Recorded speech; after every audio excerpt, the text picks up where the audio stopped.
अमर शहीदों को सर झुकाने आए हैं, जय हिंद जय भारत कहने आए हैं।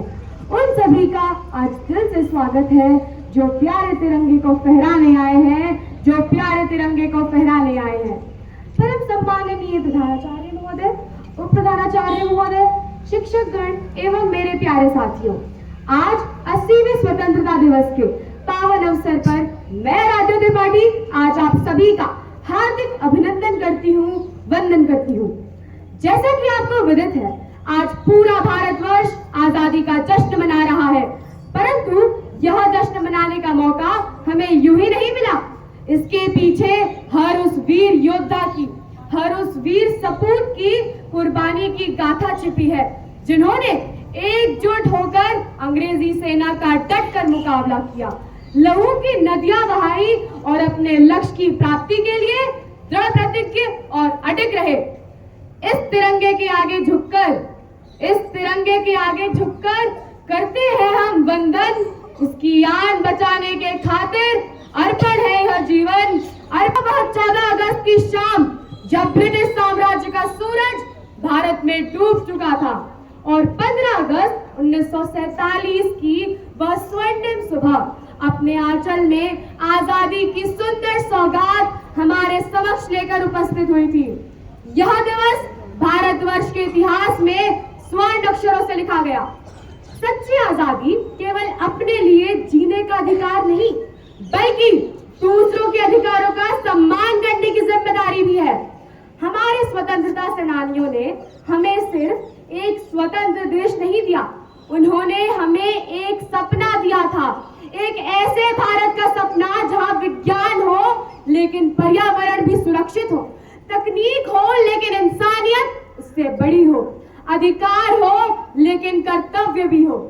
आज 2026 का भारत अंतरिक्ष से लेकर डिजिटल तकनीक तक नई ऊंचाइयां छू रहा है, लेकिन साथियों, भारत की असली ताकत केवल उसकी अर्थव्यवस्था, सेना या तकनीक नहीं है।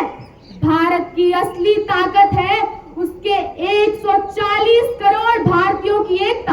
हम अलग अलग भाषाएं बोलते हैं, अलग अलग त्योहार मनाते हैं, लेकिन जब तिरंगा लहराता है तो हमारी पहचान एक हो जाती है, वह है भारतीयों की।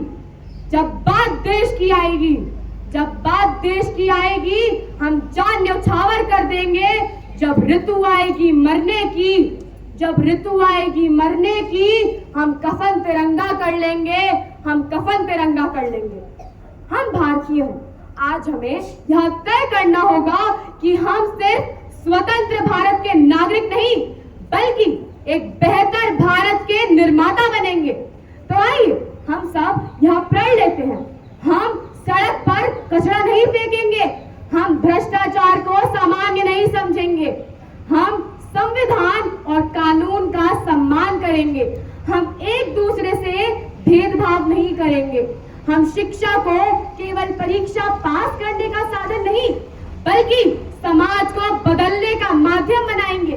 क्योंकि देश बदलने के लिए हमेशा किसी बड़े नेता की जरूरत नहीं होती। कभी कभी एक जिम्मेदार नागरिक, एक ईमानदार विद्यार्थी, एक जिम्मेदार नागरिक, एक ईमानदार विद्यार्थी, एक सही निर्णय और एक छोटी सी शुरुआत ही काफी होती है। यह दिन हमें उन वीर शहीदों की याद दिलाता है जिन्होंने अपने प्राणों की आहुति देकर भारत को गुलामी की जंजीरों से मुक्त कराया।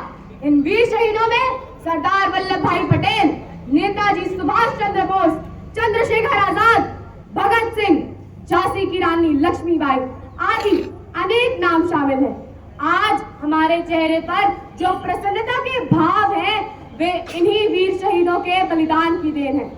अंत में मैं इस मंच के माध्यम से अपने शब्दों को विराम देते हुए यह कहना चाहती हूँ कि इस स्वतंत्रता दिवस हम सिर्फ तिरंगे को सलाम करके घर ना जाएं, बल्कि एक संकल्प लेकर घर जाएं कि हम भारत की समस्याओं का हिस्सा नहीं, भारत के समाधान का हिस्सा बनेंगे और हम अपने अधिकारों के साथ साथ अपने कर्तव्यों को भी निभाएंगे। यह दिन प्रेरणा और प्रतिज्ञा का दिन है। हम सबको यह याद रखना होगा कि जिस स्वतंत्रता को हमने खून की होली खेलकर अर्जित किया था, उसकी रक्षा हम मरते दम तक करते रहेंगे। हम वो परिंदे हैं जो आसमान को छू लेंगे। आज आत्मनिर्भर है, कल जमाने को बदल देंगे। अपनी उड़ान को रुकने थमने ना देंगे। जब तक है सांसें बढ़ते रहेंगे। जय हिंद, जय भारत। धन्यवाद।